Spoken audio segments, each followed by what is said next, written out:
이번 영상에서는 타입 정의를 마치 변수처럼 하도록 도와주는 타입 별칭에 대해서 알아보도록 하겠습니다.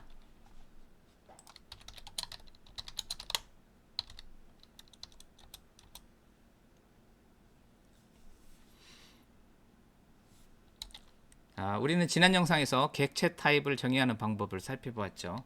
예를 들어 이와 같은 객체가 존재하는 경우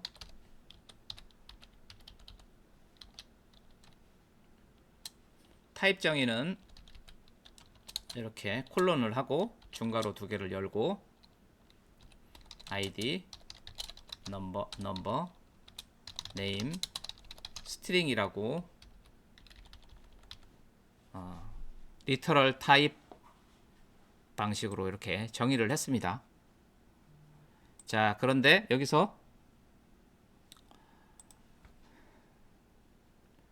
프로퍼티가 많아진다고 한번 해보도록 하겠습니다. 이보다 훨씬 많이 늘어나는 거죠. 자, 그래서 닉네임이 있을 수가 있겠죠. 그 다음에 채널,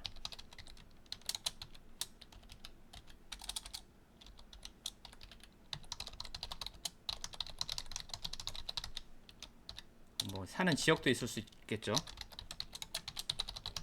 이런 식으로 늘어나면은 이제 이쪽에다가 정의를 해줘야 되겠죠. 닉 스트링, 채널 스트링, 로케이션 스트링 이렇게 하면 되겠고요. 자, 이런 유저가 하나 더 있다, 이런 멤버가 하나 더 있다고 가정을 하면은 이런 식으로 써야 되겠죠.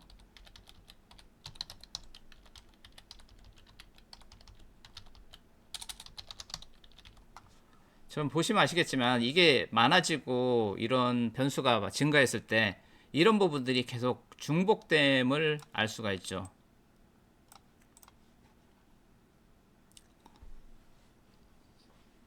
아무리 타입을 정의하는 코드라고 해도 이렇게 중복이 발생하는 것은 사실 좋지가 않습니다.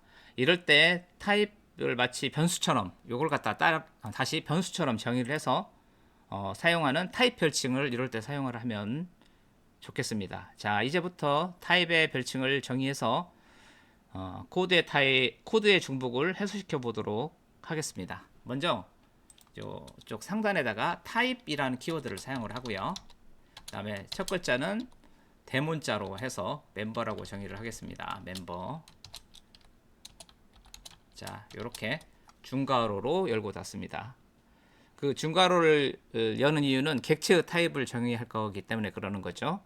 자, 그래서 여기 밑에 있는 타입들을 그대로 복사를 해서 컨트롤 C, 컨트롤 V로 이렇게 붙여넣기 해주시면 멤버 타입이 생성이 됐고요. 자, 이 타입을 밑에다 어떻게 적용시키면 되느냐? 자, 요 타입을 카피를 하고, 자, 그 다음에 여기서부터 여기까지를 딱 지우고 여기다가 딱 붙여넣기만 하면 됩니다. 마찬가지로 이 부분까지를 중복되는 부분을 지우고 이렇게 위에서 정의한 멤버 타입, 멤버를 써주시면 딱 끝나게 됩니다. 자, 이렇게 해서 사용을 한 겁니다. 벌써 소스가 훨씬 깔끔해진 것을 확인할 수가 있고요. 너무 당연한 얘기지만 이 같은 동일 스코프, 동일 영역 내에서 동일한 이름의 타입 별칭을 정의할 수는 없습니다. 자, 이렇게 하는 순간 밑줄이 딱 그어지죠. 그러면 다른 이름을 쓰거나 아니면 함수 내에서는 사용할 수가 있겠죠. 함수 이런 식으로 해서 타입 멤버라고 해서 저기는 할 수가 있고, 이 경우에는 이 타입은 이 스코프, 이 펑션 안에서만 의미를 갖는 거고 펑션 밖에서는 요 위에서 정의한 이 멤버 타입에 영향을 받게끔 되는 겁니다. 자, 이번 시간에는 타입 별칭에 대해서 알아봤습니다. 시청해 주셔서 감사합니다.